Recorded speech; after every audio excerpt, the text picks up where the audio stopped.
जून 1874 बंगाल की खाड़ी में 150 टन का स्कूनर जहाज पर्ल उस शांत समुद्र में आगे बढ़ रहा था कि तभी दोपहर के वक्त जहाज के कप्तान को ऐसा लगा कि कोई बड़ा सा जीव जहाज के नीचे से गुजर रहा है। शुरू में सभी को लगा कि जरूर किसी विशालकाय व्हेल की पीठ होगी, मगर जब गौर से देखने पर उस जीव के शरीर पर कई सारे स्पॉट्स और उसका शरीर हल्के भूरे रंग का दिखाई पड़ा, तब उन्हें शक हुआ कि शायद नीचे कोई खतरनाक जीव हो सकता है। उन्होंने अपनी राइफल उठाई और क्रू के मना करने के बावजूद सीधे समुद्र में उस जीव की ओर चला दी। अब क्रू को लगा था कि गोली चलाने से शायद वो जीव और एग्रेसिव हो जाएगा, मगर इत्तेफाक से गोली चलाने पर उल्टा सन्नाटा छा गया। Pin drop silence. कैप्टन को लगा कि उन्होंने उस खतरे से अकेले ही लड़ लिया है, मगर तभी एक तेज आवाज के साथ पूरा जहाज हिल गया। जहाज के अगले हिस्से पर किसी बड़े समुद्री जीव के टेंटिकल्स ने मानो पूरे एरिया को दबोच लिया और ऐसी मजबूत पकड़ बना ली कि आगे का हिस्सा दबने से टूट गया।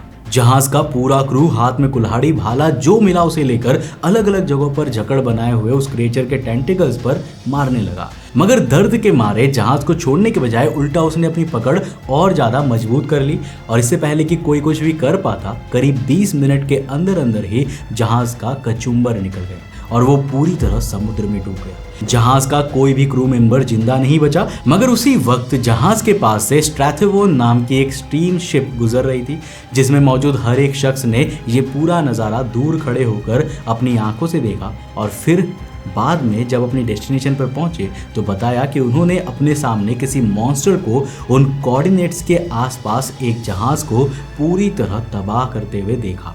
जिस इंफॉर्मेशन को रिट्रेस करने पर पता चला कि वो जहाज और कोई नहीं बल्कि पर्ल ही थी। खबर झूठ थी या सच ये कोई नहीं जानता था, मगर सनसनीखेज होने के कारण तुरंत भारत और दुनिया के सभी अखबारों में छप गई। कुछ ने इसे उन लोगों की मनगढ़ंत कहानी बताई, कुछ ने तो ये तक भी कह दिया कि स्ट्रैथवोन के ही लोगों ने उस जहाज को लूटकर उनके सारे क्रू मेंबर्स को मारकर जहाज डुबो दिया।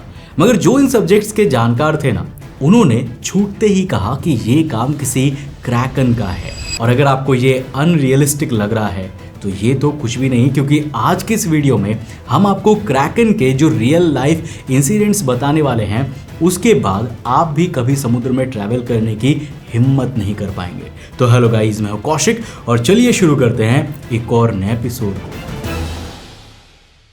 दोस्तों, वीडियो में आगे बढ़ने से पहले मैं देख पा रहा हूं कि आप में से ज़्यादातर लोगों ने अभी तक चैनल को सब्सक्राइब नहीं किया। यार, सब्सक्राइब करना बहुत ईजी है, नीचे सब्सक्राइब वाला बटन है उसको दबाओ और साथ ही में नोटिफिकेशन बेल ऑन कर दो। 17वीं शताब्दी के अंत तक जब पादरी और ट्रैवलर फ्रांसिस्को नेग्री ने अपनी समुद्री यात्राओं को लेकर एक किताब पब्लिश की, तब उन्होंने कई बार उसमें इस बात का जिक्र किया कि जब भी वो उत्तरी हिस्सों के महासागरों से गुजरते थे तब उन्हें हमेशा समुद्र के अंदर एक ऐसा विशालकाय जीव मिलता था जो देखने में किसी ऑक्टोपस की तरह लगता था, मगर पूरी तरह ऑक्टोपस भी नहीं था। उसके शरीर पर अजीब अजीब से धब्बे बने हुए थे। उन्होंने अकाउंट्स में उसकी और कई डिटेल्स बताई, जिससे यह अंदाजा लगाया गया कि वो जिस जीव की बात कर रहे थे वो एक्चुअल में एक क्रैकन था। और ये बात इतनी सिग्निफिकेंट इसीलिए थी क्योंकि ये ऐसा पहली बार था जब मॉडर्न हिस्ट्री में किसी ने लिखित रूप से इस मॉन्स्टर के देखने का जिक्र किया हो। तो साल 1734 में डेनो नॉर्वेजियन मिशनरी हैंस एगदे ने भी ग्रीनलैंड के पास एक ऐसे जीव को देखने की बात कही जिसका आकार उनके जहाज से भी बड़ा था। अपेरेंटली इन्होंने भी जो डिस्क्रिप्शन दी थी वो किसी क्रैकन से ही मिलती जुलती थी, मगर इन्होंने इस जीव को हाफ गुफा जैसा दिखने वाला भी बताया। हाफ गुफा नॉर्स माइथोलॉजी में पाया जाने वाला एक मिथिकल सी मॉन्स्टर था, जिसे पानी में रहने वाले सभी जीवों में आकार के हिसाब से सबसे बड़ा कहा जाता था। नॉर्स माइथोलॉजी के हिसाब से जब ओरवार ऑर्डर नाम के लेजेंडरी हीरो अपने पूरे क्रू के साथ समुद्र में ट्रैवल कर रहे थे, तभी उन्हें दो बड़ी बड़ी चट्टानें पानी के ऊपर दिखाई दी। समुद्र में ऐसी चट्टानों का मिलना आम बात है, इसलिए उन्होंने बिना ध्यान दिए उस पूरे खाड़ी को पार कर लिया। मगर जब वो उसे पार करके आगे निकल आए तब उनके गाइड विग्नेर ने बताया कि अभी हम लोग जहाँ से गुजरे हैं वो असल में पत्थर की चट्टानें नहीं बल्कि हाफ गुफा मॉन्स्टर के जबड़े के ऊपरी और निचले हिस्से थे, जो जब अपना मुंह ऊपर करके खोल देता है तो उसके जबड़े किसी चट्टान की तरह लगते हैं और नाक पहाड़ की किसी चोटी की तरह। 13वीं सदी की कहानी द किंग्स मिरर के हिसाब से जब इस जीव को भूख लगती थी तो ये अपने शरीर से एक खास तरीके की सेंट रिलीज करता था, जिससे उस पूरे इलाके के आसपास मौजूद ढेर सारी मछलियां, वेल्स, यहाँ तक कि इंसानी जहाज भी आउट ऑफ क्यूरियोसिटी उस सेंट का पीछा करते करते उस सेंट्रल पॉइंट पर इकट्ठा हो जाती थी। और जैसे ही इस मॉन्स्टर को इस बात का एहसास हो जाता कि अब उसके जबड़े के बीच पर्याप्त खाना आ गया है, ये एक झटके में अपने जबड़े को बंद कर लिया करता था और एक ही बार में पूरा खाना निगल जाता था। और चाहे कोई बड़े से बड़ा जहाज हो या छोटी से छोटी मछली ही क्यों ना हो, किसी के बचने का कोई मौका नहीं रहता था। और वार ऑर्डर का जहाज उसके जबड़े के बीच से इसीलिए निकल पाया क्योंकि ना तो उस वक्त वो शिकार को अट्रैक्ट करने के लिए अपने अंदर से कोई सेंट रिलीज कर रहा था और ना ही उसके जबड़े में उस वक्त इतना खाना मौजूद था कि उसके लिए वो पूरी ताकत लगा के अपना जबड़ा बंद करे और शिकार करने का अपना मौका छोड़ दे। तो कहानियों के हिसाब से पूरी पृथ्वी में केवल 2 ही हाफ गुफा रहते हैं जो समय की शुरुआत से यहाँ पर रहते आए हैं। और सबसे बड़ी बात यह है कि ये दोनों ही इनफर्टाइल है, यानी ये अपनी प्रजाति के पहले और आखिरी मॉन्स्टर्स है। ना ही इनके लिए कोई था और ना ही इनके लिए कोई आगे होगा। अब सिंस ये सब शुरू से ही कहानियों का हिस्सा रहा है, इस वजह से हाफ गुफा को कभी भी असल जिंदगी का हिस्सा नहीं माना गया।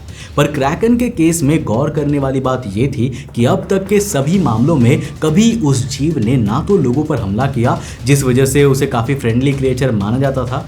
पर फिर आया साल 1750। नॉर्वेजियन बिशप एरिक पेंटोपिडन जब समुद्र से कहीं यात्रा कर रहे थे, तभी उन्हें दूर कहीं पर करीब आधे मील लंबा एक टापू दिखाई दिया। एरिक को थोड़ा अजीब लगा क्योंकि जो नक्शा उनके पास मौजूद था उसके हिसाब से उस रास्ते में कोई भी टापू नहीं पड़ना था, और क्योंकि ये नक्शे में नहीं था इसका मतलब ये अनएक्सप्लोर्ड था। और इसीलिए उसने एरिक के मन में एक उत्सुकता पैदा कर दी कि उन्हें एक बार इसके पास जरूर देखना चाहिए। उन्होंने अपने शिप को तुरंत उस टापू की तरफ बढ़ा दिया, लेकिन जैसे ही वो उस टापू के पास पहुंचे तभी एक तेज आवाज हुई। वो टापू अचानक से मूवमेंट करने लगा और एक ही झटके में समुद्र के अंदर से कई सारे विशालकाय टेंटिकल्स बाहर आने लगे। ऐसा लग रहा था मानो उनके जहाज के करीब आने के कारण हुई आवाज और हलचल से वो जीव डिस्टर्ब हो गया था, जिससे कि वो अब एग्रेसिव हो गया। और जिस तरह उसके टेंटिकल्स मूव कर रहे थे और वो आगे बढ़ते हुए समुद्र के नीचे जा रहा था, ऐसा लग रहा था कि बस अब वो किसी भी पल उनके जहाज पर हमला करके उसे तबाह करने वाला है। एरिक ने तुरंत अपने जहाज की दिशा पलटी और जितना हो सके उतना तेज जहाज को भगाने की कोशिश करी। जहाज आगे चल रहा था और वो जीव उसी उग्रता से उनका पीछा कर रहा था।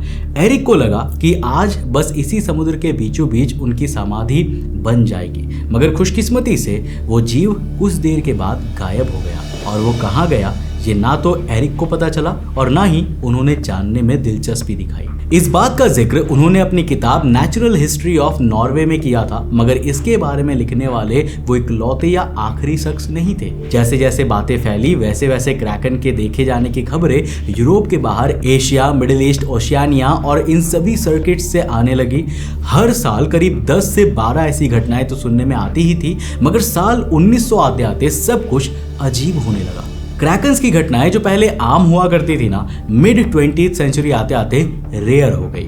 और ये अजीब इसीलिए था क्योंकि 20वीं सदी से पहले दुनिया भर के समुद्र में रफली करीब 10,000 सी व्हीकल्स मौजूद थे, वो भी अगर कमर्शियल ट्रेड और नेवी डिफेंस दोनों कैटेगरी के जहाज को मिला दिया जाए तो। मगर 1960 आते आते समुद्र में 17,317 मर्चेंट शिप्स घूम रही थी, वो भी ऐसी जिनकी पेलोड कैपेसिटी 1,000 टन से ज्यादा थी।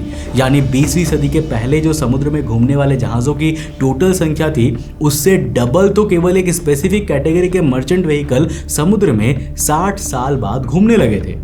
इसके अलावा जब हमने लॉयड्स रजिस्टर उठाया जिसमें दुनिया भर के सभी जहाजों का लेखा जोखा रहता है, तो हमें पता चला कि साल 1994 में 100 टन से ज्यादा की कैपेसिटी वाले 80,676 रजिस्टर्ड मर्चेंट व्हीकल्स समुद्र में ट्रैवल कर रहे थे। और यही संख्या 5 साल बाद 1999 में 86,817 पहुंच गई थी। प्रेजेंट टाइम को तो मैरीटाइम हिस्ट्री का सबसे एक्टिव दौर बोला जाता है, जहां ऑफिशियल रिकॉर्ड्स के हिसाब से समुद्र में 1,06,700 से ज्यादा मर्चेंट शिप्स घूम रही है। केवल मर्चेंट शिप, डिफेंस व्हीकल जैसे कि battle ships, submarines, air carriers इससे अलग है। और सोचने वाली बात यह है कि आज जब हम समुद्र में इतना ज्यादा एक्टिव हो गए हैं, 10 से 20 गुना जहाज की तादाद बढ़ गई है, तो क्रैकन रिलेटेड हमले भी कम से कम 3-4 गुना तो बढ़ने ही चाहिए थे। फिर ये बढ़ोतरी हमें साल दर साल क्यों नहीं देखने को मिली? वेल, इसका कारण है हमारी पृथ्वी में घूम रही सैटेलाइट्स। देखो, आज से कई साल पहले जब समुद्र में कोई भी घटना हो जाती थी तो उसका सबूत केवल एक ही था, वो शख्स जिसने उस घटना को अपनी आंखों के सामने से देखा हो और वो अपनी किताब में या अपने मुंह से उसको लेकर जो बोल दे उसी को सच माना जाता था, क्योंकि आप क्रॉस वेरीफाई तो कर नहीं सकते थे।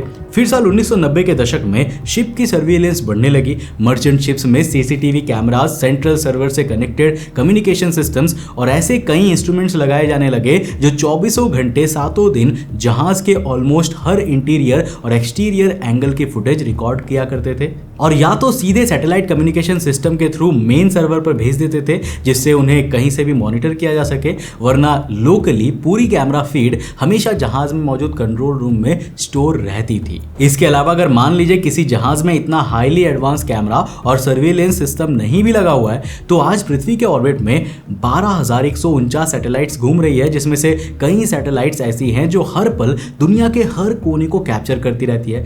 इतनी ज्यादा सैटेलाइट्स होने के कारण ये कहना गलत नहीं होगा कि दुनिया के लगभग हर हिस्से के ऊपर हर पल कोई ना कोई सैटेलाइट तो गुजरती ही होगी। और अगर कोई किसी एक्स जहाज की रैंडम पॉइंट ऑफ टाइम की इमेज निकलवाना चाहे तो आराम से डेटा को ट्रेस करके ये पता लगवाने के बाद कि उस वक्त उस जगह के ऊपर से कौन सी सैटेलाइट गुजर रही थी, फिर उस सैटेलाइट की इमेजरी हिस्ट्री में जाकर उस मोमेंट के आसपास की इमेज को रिट्रीव कर सकते हैं। अब ये हम आपको इसलिए बता रहे हैं क्योंकि अगर आज के समय में कोई भी सेलर इस तरह की बात कहेगा कि उसने कुछ भी ऐसा विटनेस किया है जो एक्स्ट्रा ऑर्डिनरी है और अगर वो झूठ बोल रहा होगा तो भले ही वो उस झूठ को छुपाने के लिए पूरे जहाज का सर्वेलेंस सिस्टम तबाह कर दे या किसी भी हद तक गुजर जाए, मगर पृथ्वी के ऊपर ऑर्बिट करने वाले सैटेलाइट कहीं ना कहीं उसे उसके झूठ का पता लगा ही लेंगे और दूध का दूध पानी का पानी हो जाएगा। यही कारण है कि आज के डेट में पहले के समय की तरह ट्रैकिंग तो क्या, किसी भी छोटे बड़े सी या लैंड मॉन्स्टर के देखे जाने की अफवाहें कम से कम ऑफिशियल चैनल्स के थ्रू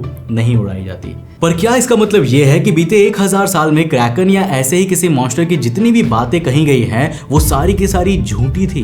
वेल, हमें भी यही लग रहा था, मगर अभी दिसंबर 2025 में वैज्ञानिकों ने इसी मुद्दे को लेकर एक नई रिपोर्ट पब्लिश करी और कहा कि इन सभी दावों में सच्चाई मौजूद है, मगर उस सनसनीखेज ढंग से नहीं जैसे कि इसे प्रेजेंट किया जाता है। तो क्रैकन सुनने में भले ही बहुत ज्यादा अनरियलिस्टिक लगता है, मगर जब कई सारे लोग एक झूठ लगने वाली कहानी को भी इतनी विश्वसनीयता के साथ बताए तो उसमें कुछ ना कुछ सच्चाई तो जरूर होती है। इसी सच्चाई को ढूंढने के लिए नेदरलैंड्स इंस्टीट्यूट ऑफ इकोलॉजी से पीएचडी कर रही बारबरा एम टोमोटनी और जर्मनी के रोड्रिगो बी सैल्वाडोर ने इतिहास की सारी क्रैकन एनकाउंटर्स को उठाना शुरू किया और बिना किसी सच या झूठ की बायसनेस के न्यूट्रल तरीके से हर एक घटना को इंडिपेंडेंट देखते हुए उनके बीच में कनेक्शंस और पैटर्न समझने की कोशिश करी और अपनी फाइंडिंग्स को the Kraken when myth encounters science नाम के रिसर्च पेपर में पब्लिश कर दिया। उन्होंने इन सभी एनकाउंटर्स में 4 पैटर्न ढूंढे।